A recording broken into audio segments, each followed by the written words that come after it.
오늘 맥주 감사주일인데 축복 인사는 합시다. 거두어진 열매를 누리는 신앙생활을 합시다.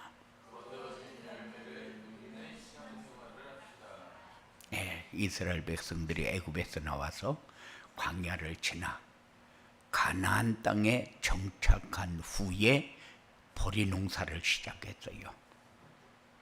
이 절기는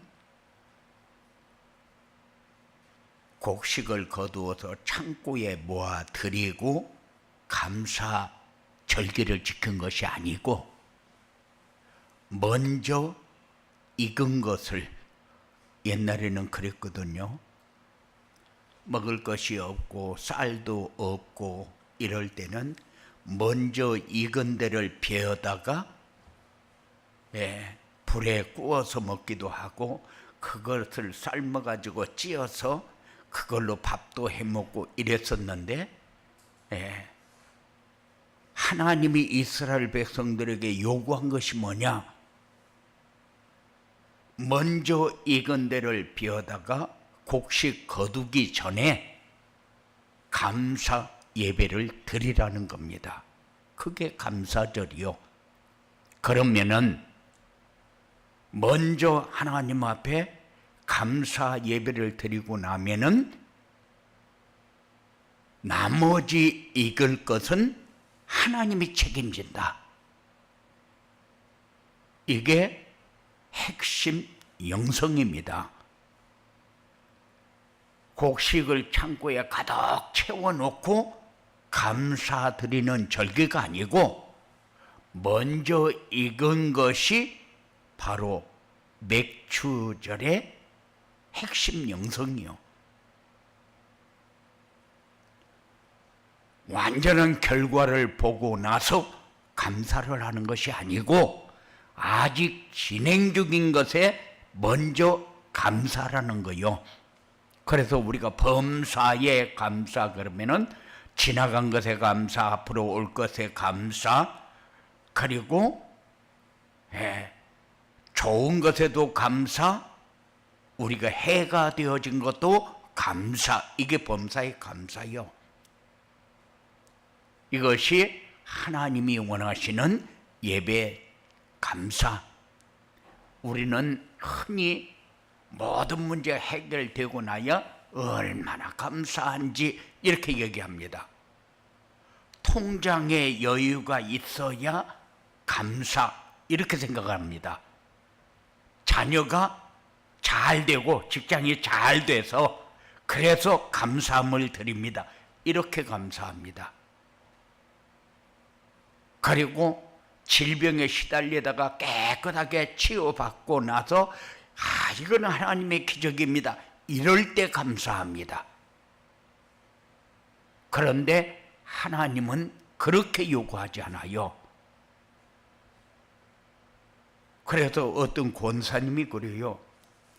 우리 아들이요 교회도 안 하고 얼마나 교회를 안 좋게 얘기하는지 너무너무 속상하대요. 그러면 그 아이가 나오면은 감사합니까? 아니요. 그 아이 나오기 전에 먼저 하나님, 이 아이가 우리 집에 있는 것도 감사하고 우리 집에서 같이 밥 먹는 것도 감사하고 계속 감사거리를 찾아서 감사했는데 이 아이가 돌아오는 이런 기적을 봤다. 나는 그 얘기를 들으면서 그렇다. 감사는 선감사지 후감사가 아니다. 그래서 하나님이 원하는 감사, 먼저 드리는 감사, 그러면은 남은 열매의 결실은 하나님이 책임진다. 감사가 매출을 당장 바꾸는 것은 아니지만은 감사가 마음의 조급함을 걷어냅니다. 그 평안 속에서 하나님의 일하실 공간이 열리는 거요. 감사는 믿음의 선택이다. 감사는 부족함을 채우시는 하나님의 손길을 여는 열쇠입니다. 우리가 가진 것이 턱없이 부족할 때, 그때가 바로 감사를 선포할 때, 상황이 바뀌기를 기다리며 감사를 미루는 것이 아니라 상황이 어려울 때, 안 되어질 때에 먼저 감사를 선포하는 것이 감사절기의 의미입니다. 절대 걱정은 자녀를 붙잡지 못합니다. 그러나 감사와 믿음의 기도는 하나님의 손길을 자녀에게로 이끕니다. 우리는 맥추절에 감사의 의미를 제대로 알아야 돼요. 완전하지 않은 열매를 먼저 하나님이 요구하고 하나님께 그 감사를 드리는 그런 삶이 우리에게 필요하다. 경제적으로 어려움도 있고, 자녀를 향한 걱정도 있고, 육체의 연약함도 있고, 마음의 외로움도 있고, 그러면은 신앙까지 메말라 버립니까? 그렇게 해서 교회에 나와도 되는 게 없다, 안 되더라, 이렇게 해서 신앙생활을 떠나는 사람들 부지기수입니다. 감사는 완전한 결과가 나에게 유익하게 되어서 하는 것이 감사가 아니요, 진행 중인 여정 가운데서 먼저 하나님 앞에 감사를 드릴 때에 하나님은 그 감사를 받으시고 하늘 문을 여신다는 사실. 그런데 오늘 말씀은 뭡니까? 오늘 말씀은 다 거두어 놓고 드리는 감사도 잘 안 되는 거요. 다 지켜주었고 해결 다 해줬고 하나님의 모든 것을 될 수 있도록 다 해줬는데도 감사가 안 되는 거요.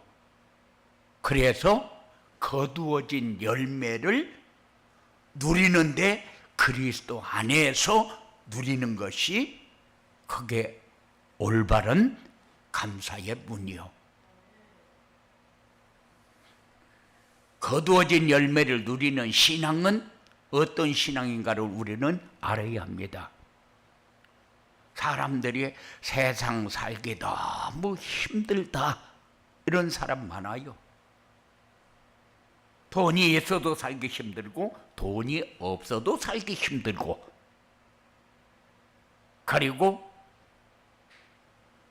세상을 바라보면서 말세다 말세 이렇게 얘기하는 사람들도 많아요.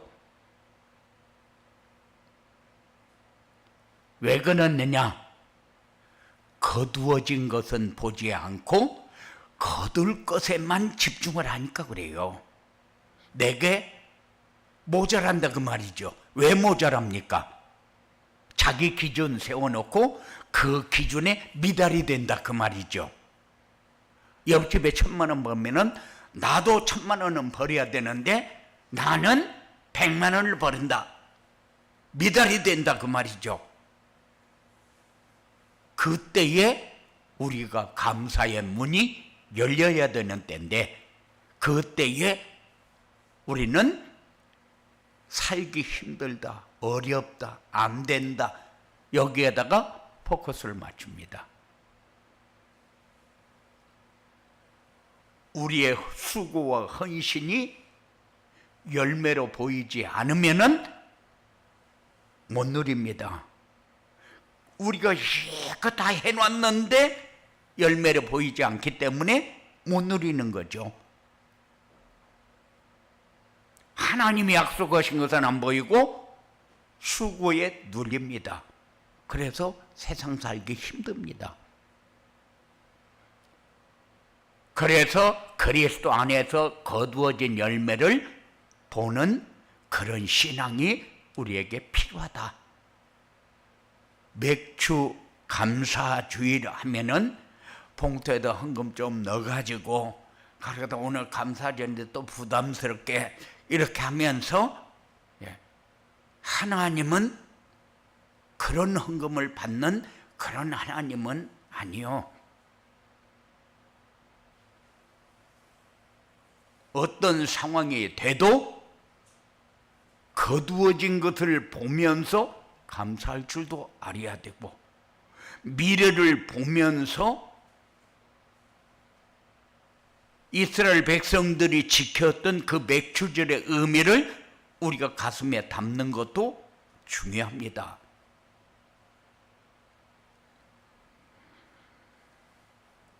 열매를 거두는 신앙은 약속의 땅을 향해 가는 여정을 아는 신앙이다. 가나안 땅을 향해서 가는 이스라엘 백성들이 무엇을 원하고 있습니까? 그 사람들에게 필요한 게 뭡니까? 그래서 이스라엘 백성들이 홍해를 건너서 가나안 땅을 지나서 들어갑니다. 아니, 광야를 지나서 가나안 땅에 들어갑니다. 그때에 싹 정리되는 게 뭡니까? 불신앙 싹 정리됩니다. 그러고 나서 믿음의 사람만 데리고 들어갑니다. 그죠? 근데 그 사람들 데리고 들어가서 너희들에게 앞으로 줄 축복을 여러분들이 조금 생각하면서 살아라는 거예요. 우리가 지금 하나님 나라를 향해서 가고 있는데 지금 우리가 받아야 할 축복이 뭡니까? 우리가 받아야 할 축복이 믿음이요, 믿음. 다른 게 아니고. 그런데 우리에게 필요한 것이 뭔가를 보면은 전부 돈이나, 그렇지 않으면 직장이 잘 되고, 그렇지 않으면 하는 일이 잘 되고, 그렇게 해야 축복으로 사람들이 생각한다. 우리는 조금 정리를 할 줄 알아야 돼요. 신앙생활을 하면서 거두어진 것을 가지고 누릴 줄 알아야 되는데, 거두어 드린 것은 항상 모자라요. 그렇기 때문에 아이고, 큰 집에는 잘 사는데 우리만 못 살고, 저 집은 잘 사는데 우리만 못 살고, 저 집은 얼마 받는데 나만 작게 받고, 이런 생각 속에서는 절대 감사절의 의미를 찾을 수가 없어요. 믿음이라고 하는 단어를 우리는 상상할 수 없어요. 그래서 하나님의 다스림 속에 있느냐, 그렇지 않으면은 내 인간적인 생각 속에 있느냐, 영의 사람과 혼의 사람을 점검하지 않으면은 언제나 말씀 따라갈 이유가 없다. 그래서 한 주간 동안 내가 어떤 말씀을 붙잡고 어떻게 기도하면서 어떤 응답을 받았는가? 지난주 메시지가 뭡니까? 하나님의 뜻과 사람의 뜻입니다. 하나님은 다 주어놓고 받았으면은 그 다음에는 하나님 앞에 내가 배로 자려야 되는 거예요. 당연한 거잖아요. 그런데 다 받고 나면은 그 다음부터 나요. 그리고 자기 마음대로 자기가 하고 싶은 대로 하고 다닙니다. 그러면은 하나님이 엄청 축복할 것 같은데 하나님은 그때마다 개수합니다. 그래서 하나님의 뜻을 우리 마음에 담아놔야 돼요. 그렇지 않습니까? 하나님 앞에 막 어떤 일이 생기면 기도합니다. 하나님 이렇게 해주세요. 병도 낫게 해주세요. 나에게 필요한 사람 붙여주세요. 막 다 기도했어요. 그래서 응답받고 나면은 응답받기 전부터 감사를 해야 되는데, 응답받고 나서 감사하는 것이 아니라 그냥 받았을 때만 감사하고 그 다음에는 끝입니다. 감사했으면 됐지, 내가 또 뭐를 더 하라고.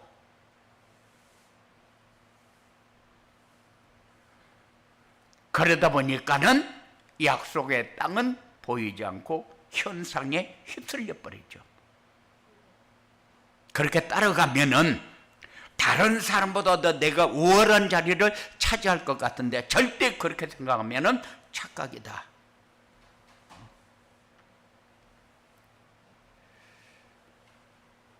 하나님의 말씀만 변치 않는 소망과 위로가 됩니다.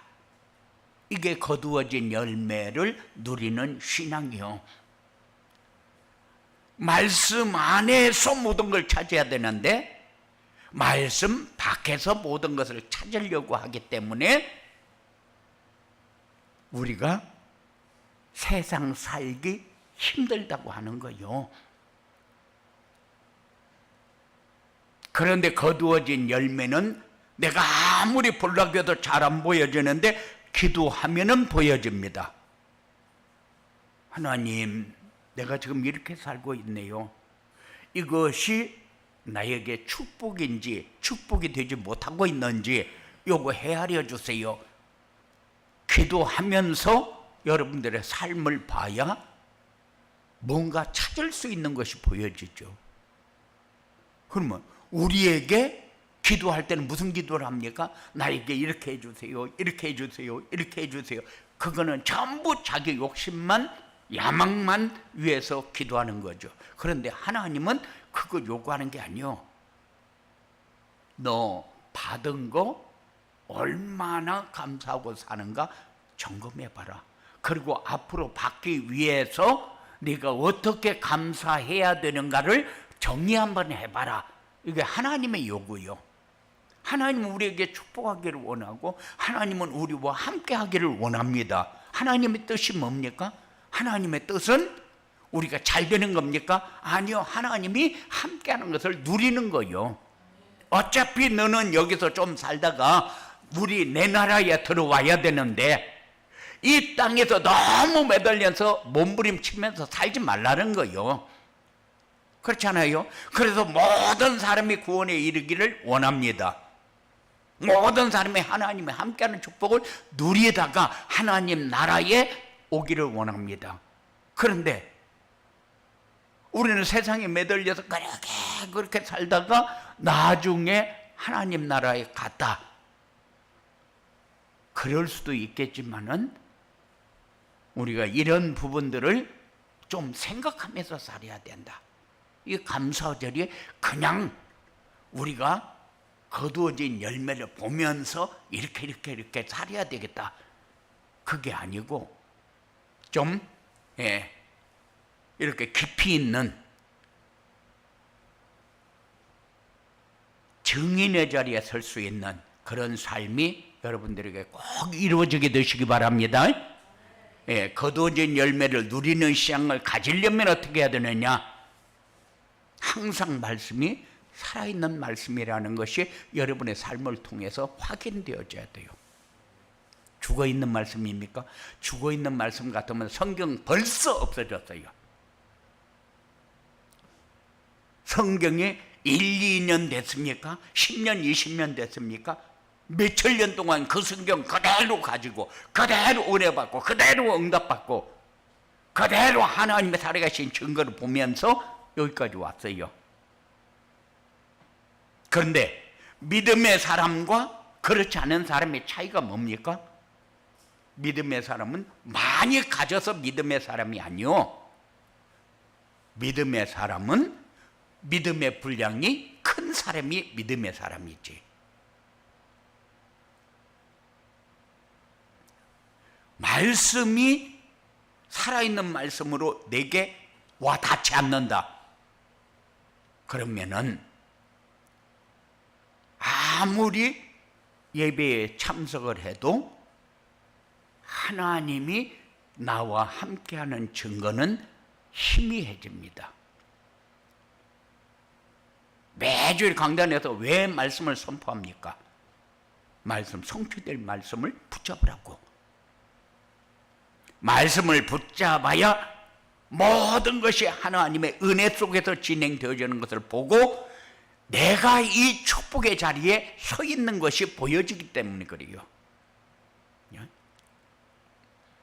어쩌다가 좋은 일이 많이 생기니까 내가 축복을 받은 사람이다. 하나님이 이렇게 축복하는구나. 그거는 또 생각할 부분이 다릅니다. 그래서 하나님이 말씀에만 하나님의 뜻을 다 담아놓고 이 말씀을 붙잡으라고, 이 말씀이 살아있는 말씀인가 확인하라고 하나님이 매주 역사하고 있잖아요. 또 거두어진 열매를 누리는 신앙 그랬는데 한 주일을 지나면서 한 번도 말씀을 묵상하지 않는 사람도 있고, 해야 될 텐데 하는 사람도 있고, 그래서 응답을 누리는 기도의 비밀이 필요한 겁니다. 그리스도를 묵상하면서 즐길 줄 아는 사람이 응답 속으로 들어갈 수 있는 사람. 응답이 뭐냐? 응답이 말씀을 붙잡고 순종할 때에 내 삶의 열매로 나타나는 것이 응답이다. 응답, 열매가 없으면은 응답이라고 그렇게 얘기할 수 없어요. 정의할 수 없습니다. 응답은 자신이 해결하지 못하는 문제가 해답이 주어지는 거, 해답을 찾아지는 거, 해결하지 못한 문제에 대한 답을 얻는 거, 이것이 응답이다. 물론 응답입니다. 그런데 해결이 안 되면 그러면은 우리는 영원히 응답을 못 받는 겁니까? 그건 아니잖아요. 하나님은 응답을 주어 놓고 기다리는데 우리가 영원히 한 번도 응답을 못 보는 사람도 있잖아요. 신앙생활을 하면서 하나님의 소리를 한 번도 못 듣는 사람도 있는데, 그래서 거두어진 열매를 누리는 신앙은 기도 응답의 비밀이 필수입니다. 꼭 필요합니다. 그리고 세속화되어가는 성도의 신앙생활을 개혁해야 한다. 우리는 완전히 세상과 타협하면서 삽니다. 이럴 때는 내가 시간이 모자라니까 이렇게 쪼개 쓰고 이렇게 쪼개 쓰고 이렇게 쪼개 쓰고 다 좋은데 하나님 앞에 배정하는 것은 희석시켜버려요.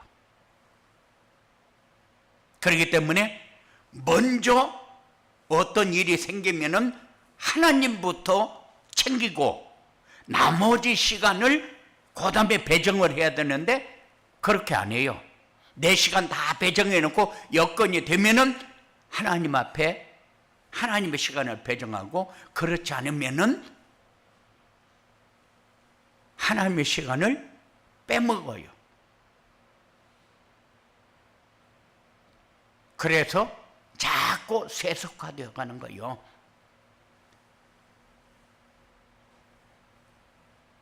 신앙의 자세를 잃어버리게 됩니다. 신앙생활을 개혁하면 어떻게 되느냐? 개인과 가정과 교회가 평안하고 되어지는 일이 행복하게 누려줄 수 있는 그런 상황 속으로 들어가게 됩니다. 그렇게 되면은 강단 말씀은 살아있는 말씀이 되고 하나님을 만나는 말씀이 되고 내 문제가 보여져서 치유되어지는 말씀이 되고 하나님이 어떤 하나님인가 보여지는 증거 있는 축복을 누리게 됩니다. 이런 신앙을 가지면 어떻게 되느냐? 이런 신앙을 가지면은 내 삶이 모든 열매가 이렇게 쌓여서 나에게 왔다는 것을 확인하게 됩니다. 우리는 어디를 향해서 가는 사람이냐? 가나안 땅을 향해서 가는 사람이요, 하나님 나라를 향해서 가는 사람입니다. 그러면은 하나님 나라에 가는데 필요한 것을 준비하는 그런 시간이 필요한데, 이런 삶이 나에게 와 있다는 것을 확인하면서 살아야 돼요. 그래야 하나님께 쓰임받는 축복의 자리에 서게 된다. 우리는 하나님 앞에 서 있는 사람이 되어야 돼요. 이스라엘 백성들이 애굽에서 10가지 재앙을 통해서 하나님의 살아계신 증거를 주고, 홍해를 건널 때에 하나님이 살아계신 증거를 주고, 광야에서 하나님이 살아계신 증거를 주고, 그리고 믿음의 사람만 데리고 가나안 땅에 들어가서 하나님이 선 감사를 요구하잖아요. 여러분들이 증거 다 주워놓고 그리고 요구하는데도 거기서도 싹 걸러내고 믿음의 사람만 데리고 들어가지 않습니까? 그런데 우리가 아무 생각 없이 산다. 그러면 이 땅에 세파에 휩쓸려서 살면은 세상 살기 힘들게 됩니다. 왜냐? 하나님의 축복도 못 받고 마귀에게 늘 얻어맞아가면서 살아야 되니까. 그러니까는 무당한테 가면은, 그도 신앙생활을 한다고 교회 다니는 사람이 무당한테 가면은 무당이 뭐라 합니까? 넌 예수 믿는데 예수나 잘 믿어라, 이러고 쫓아보냅니다. 얼마나 창피할 일입니까? 우리는 맥주 감사절을 맞이해서 앞으로 내 삶을 어떻게 정리하고 거두어진 열매를 어떻게 우리가 누리면서 살아야 될 것인가를 이렇게 정리하는 그런 삶이 여러분들에게 있어지게 되기를 주님의 이름으로 축원을 드립니다. 고마우신 아버지 하나님, 감사합니다. 하나님은 살아계신 하나님이고 지금도 말씀으로 우리의 마음에 오셔서 살아계신 증거를 주고 하나님 만나고 누릴 수 있는 길을 주시는데, 우리는 세상 따라가면서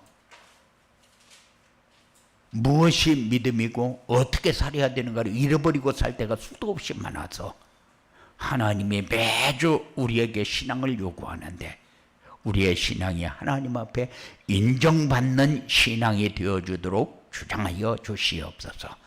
예수님 이름으로 기도드리옵나이다.